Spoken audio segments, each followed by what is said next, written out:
Good morning BSc part first math and bio student.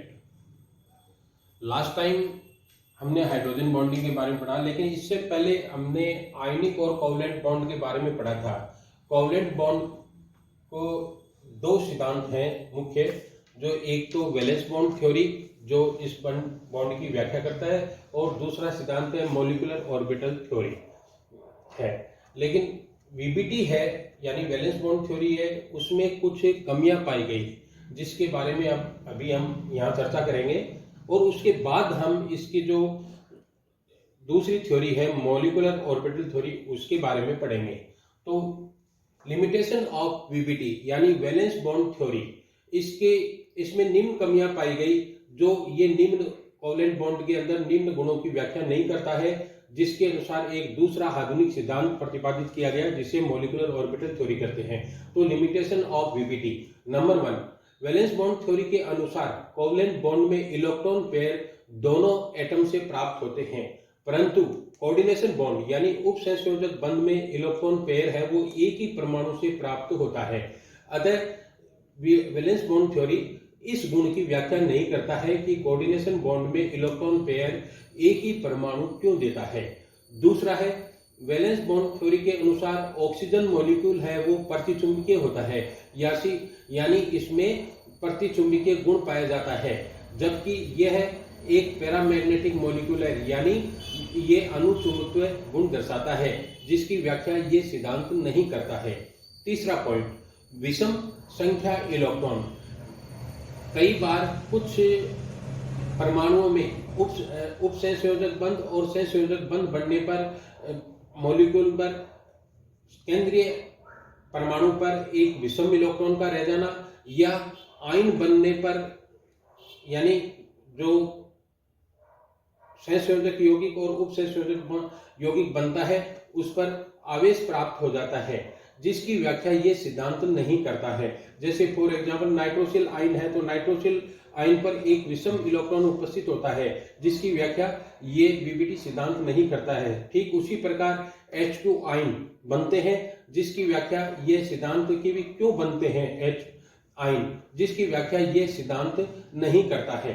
चौथा point है VBT intra metallic bond की व्याख्या नहीं करता है, यानी अंतर धात्विक बंध की व्याख्या नहीं करता है। धातुओं में किस प्रकार जो बंध पाया जाता है जिसकी व्याख्या वीबीटी सिद्धांत नहीं करता है। पांचवा पॉइंट, किसी मॉलिक्यूल की स्टेबिलिटी की व्याख्या रिजोनेंस के आधार पर होती है, लेकिन ये स्वयं खुद वीबीटी है वो किसी भी मॉलिक्यूल के बनने पर स्टेबिलिटी की व्याख्या यानी स्थायित्व की व्याख्या नहीं करता है। छठा पॉइंट, इस प्रकार के कोवलेंट कंपाउंड यानी कोवलेंट यौगिक जिसमें आयनिक प्रॉपर्टीज भी होती है, जिसकी व्याख्या विपरीत सिद्धांत नहीं करता है। जैसे फॉर एग्जांपल HCl एक संयोजक यौगिक है, लेकिन उसके अंदर आयनिक गुण उपस्थित होते हैं, यानी क्लोरीन की अधिक विद्युत ऋणता के कारण से उस पर हाइड्रोजन पर पॉजिटिव चार्ज और क्लोरीन पर नेगेटिव चार्ज प्राप्त हो जाता है, तो उसमें आयनिक गुण उपस्थित हो जाते हैं। ठीक उसी प्रकार H2O मॉलिक्यूल है, NH3 मॉलिक्यूल है, उनमें भी क्या आयनिक गुण उपस्थित होते हैं, जिसकी व्याख्या वीबीटी सिद्धांत नहीं करता है कि भी इसमें क्यों आयनिक गुण पाए जाते हैं। सातवां पॉइंट, ये सिद्धांत किसी भी मॉलिक्यूल में यानी संयोजक यौगिक या उपसंयोजक यौगिक बनता है तो उसमें चुंबकीय गुण क्यों पाए जाते हैं, स्पेक्ट्रम गुण क्यों पाए जाते हैं, इन गुणों की व्याख्या ये सिद्धांत नहीं करता है। इस प्रकार से ये निम्न पॉइंट हैं जिनकी व्याख्या वीबीटी सिद्धांत नहीं करता है। इनकी व्याख्या करने के लिए एक वीबीटी का ही आधुनिक रूप है, जो ये सिद्धांत जिसके द्वारा संयोजक यौगिक और उपसंयोजक यौगिकों के बनने की व्याख्या की जाती है। इस प्रकार के वीबीटी का आधुनिक सिद्धांत आणविक कक्षक सिद्धांत है, जिसे मॉलिक्यूलर ऑर्बिटल थ्योरी कहते हैं।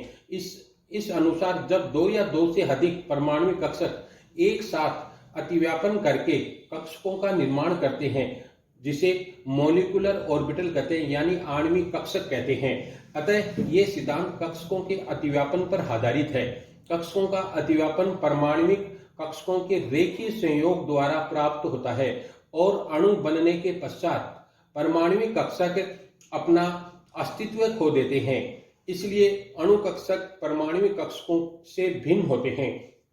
जो मॉलिक्यूलर ऑर्बिटल थ्योरी बताता है कि जितने भी परमाणु कक्षक भाग लेते हैं उनके द्वारा अणु कक्षक का निर्माण होता है, और जिनकी उन कक्षकों की मतलब आकृति है वो इनसे भिन्न होती है और गुणों में भी भिन्नता पाई जाती है, तथा अणु कक्षक परमाणु कक्षकों के संकलन, अतिव्यापन या प्रतिलोम अतिव्यापन द्वारा बनते हैं। माना कि दो परमाणु ए और बी जिनके तरंग फलन साई ए तथा साई बी है, अतः संकलन अतिव्यापन क्या होगा, psi is equal to psi A plus psi B. इसको समीकरण अपने एक दे देते हैं।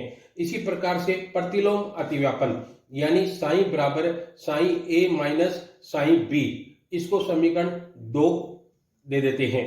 अणु कक्षक में पाए जाने वाले इलेक्ट्रॉन की संभावना साई के वर्ग के द्वारा प्राप्त होती है, अर्थात psi square is equal to psi A plus psi B का होल स्क्वायर। इसी प्रकार प्रतिलोम का इसका साई स्क्वायर बराबर psi A square plus psi B square plus 2 psi A psi B, इसे समीकरण 3 देते हैं। इसी प्रकार प्रतिलोम समीकरण साई स्क्वायर बराबर psi A minus psi B का होल स्क्वायर को अपने निम्न प्रकार से दर्शाते हैं, psi square is equal to psi A square minus psi B square minus psi 2 psi A psi B बराबर, इससे समीकरण 4 देते हैं। इस प्रकार समीकरण 3 के अनुसार psi square greater than psi A psi B, इसे बंधी कक्षक कहते हैं तथा इसकी ऊर्जा परमाणु कक्षक से कम होती है। इस प्रकार समीकरण साई 4 द्वारा psi square less than psi A square plus psi B square, इसे विपरीत बंधी कक्षक कहते हैं। इस प्रकार से किसी भी आणविक कक्षक में जब सहसंयोजक यौगिक बनता है तो उसमें दो प्रकार के परमाणु कक्षक आणविक कक्षक बनते हैं, जिसे एक को बंधी आणविक कक्षक कहते हैं तो दूसरे को विपरीत बंधी आणविक कक्षक कहते हैं। इसकी ऊर्जा का मान परमाणु कक्षकों से अधिक होता है, यानी विपरीत बंधी कक्षक की ऊर्जा का मान है भाग लेने वाले परमाणु कक्षकों की ऊर्जा से अधिक होता है, जबकि बंधी कक्षक में परमाणु कक्षक जो भाग लेते हैं उनकी ऊर्जा बनने वाले बंधी आणविक कक्षक से अधिक होती है।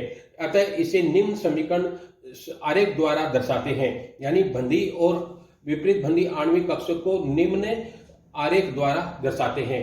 जैसे ये है ई है ग्रेटर एनर्जी लेवल को बताता है, यानी बंधी और अबंधी नॉन एंटी विपरीत बंधी आणविक कक्षक के ऊर्जा को दर्शाता है। जैसे साई ए यानी एक एटम परमाणु का कक्षक, तो साई बी है दूसरे परमाणु कक्षक का कक्षक। ये जब ये दोनों आपस में अतिव्यापन करते हैं तो दो प्रकार के आणविक कक्षक बनते हैं। एक तो बॉन्डिंग मॉलिक्यूलर ऑर्बिटल यानी बंधी आणविक कक्षक, तो इसका सिग्मा एमओ के द्वारा दर्शाते हैं, जिसकी ऊर्जा दोनों परमाणु कक्षक से कम होती है। ठीक उसी प्रकार जब ये दोनों आणविक कक्षक अतिव्यापन करते हैं तब इनके जो उच्च ऊर्जा वाले कक्षक बनते हैं, जिसे विपरीत बंधी आणविक कक्षक कहते हैं। तो इसे सिग्मा द्वारा, तो इसे सिग्मा स्टार द्वारा दर्शाते हैं, जिसे एंटी बॉन्डिंग मॉलिक्यूलर ऑर्बिटल कहते हैं। इस प्रकार एमओटी के अनुसार अणु के गुणों की गणना बंद क्रम के द्वारा की जाती है, यानी किसी भी आणविक कक्षक का निर्माण होता है तो उसमें एक बंद क्रम की गणना की जाती है। तो जिसे इस बंद क्रम को निम्न समीकरण द्वारा दर्शाते हैं। बंद क्रम बराबर 1/2 बंधी इलेक्ट्रॉन की संख्या माइनस विपरीत बंधी इलेक्ट्रॉन की संख्या। तो इस प्रकार से यदि बंधी आणविक कक्षक और विपरीत बंधी आणविक कक्षक में इलेक्ट्रॉन युग्मित होते हैं तो वो कंपाउंड डाईमैग्नेटिक यानी प्रतिचुंबकीय गुण दर्शाता है। अतः बॉन्ड ऑर्डर कंपाउंड में निम्न गुणों की सूचना देता है। जब भी किसी आणविक कक्षक का निर्माण होता है तो बंद क्रम के द्वारा ही उस आणविक कक्षक का स्थायित्व और उसके गुणों की व्याख्या की जाती है। तो अतः बॉन्ड ऑर्डर सहसंयोजक और उपसहसंयोजक यौगिक में निम्न गुणों की सूचना देता है। नंबर 1, यदि बॉन्ड ऑर्डर का मान शून्य हो जाता है, यानी बंध क्रम बराबर 1/2, बॉन्डिंग इलेक्ट्रॉन की संख्या माइनस विपरीत बंधी आणविक कक्षक, यानी बंध क्रम बराबर यदि 0 प्राप्त होता है तो उससे वो मॉलिक्यूल नहीं बनता है और ना ही उसका अस्तित्व होता है। दूसरा पॉइंट, यदि बॉन्ड ऑर्डर का मान 0.5 प्राप्त होता है, यानी बंध क्रम बराबर यदि 0.5 प्राप्त होता है तो मॉलिक्यूल तो बनता है परंतु वो अस्थायी होता है, यानी अनस्टेबल होता है। तीसरा पॉइंट, बॉन्ड ऑर्डर का मान जितना अधिक होगा बॉन्ड उतना ही अस्थायी होगा और यौगिक भी स्टेबिलिटी उतनी ही अधिक होगी। यदि बॉन्ड ऑर्डर का मान जैसे 1 है, 2 है तो 3 है, तो इनमें से जिसका बॉन्ड ऑर्डर का मान 3 है तो वो अधिक स्थायी होगा और उतना ही उसमें उस बंध का भी स्थायित्व उतना ही अधिक होगा, यानी बॉन्ड उतना ही प्रबल होगा। तीसरा पॉइंट, बॉन्ड ऑर्डर का मान जितना अधिक होगा तो बॉन्ड उतना ही स्थायी होगा और यौगिक की स्टेबिलिटी उतनी स्थायी होगी, अधिक स्थायी होता है। चौथा पॉइंट, बॉन्ड ऑर्डर का मान जितना अधिक होता है तो बॉन्ड लेंथ उसकी उतनी ही कम होती है। जैसे अपने जिसका बॉन्ड ऑर्डर का मान यदि 3 प्राप्त होता है तो उसकी बंध लंबाई का मान उतना ही कम होता है। जैसे फॉर एग्जांपल नाइट्रोजन मॉलिक्यूल है तो नाइट्रोजन मॉलिक्यूल में बॉन्ड ऑर्डर का मान 3 प्राप्त होता है, ये तो उसकी बंध लंबाई का मान भी उतना ही कम होता है। और यदि हाइड्रोजन है, हाइड्रोजन मॉलिक्यूल में बंध क्रम का मान 1 होता है तो उसकी लंबाई उतनी ही अधिक होती है। तो बंध लंबाई है वो बॉन्ड ऑर्डर के ऊपर निर्भर करती है।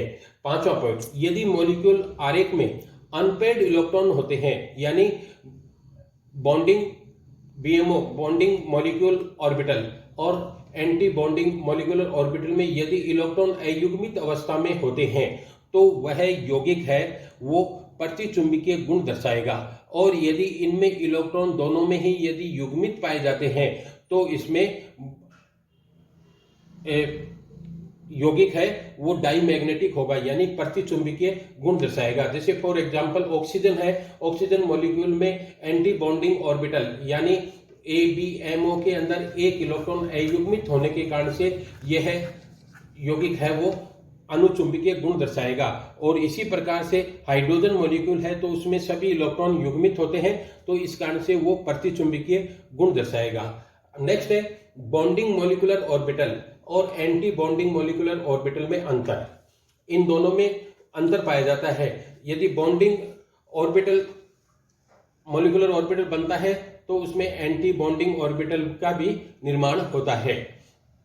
अब चाहे इसमें इलेक्ट्रॉन उपस्थित होते हैं या इसमें इलेक्ट्रॉन नहीं होते हैं, लेकिन ये दोनों कक्षकों का निर्माण होता है। नंबर 1, BMO यानी बॉन्डिंग मॉलिक्यूलर ऑर्बिटल 2 परमाणु कक्षकों के योग के अतिव्यापन से बनता है, यानी प्लस प्लस से बनता है।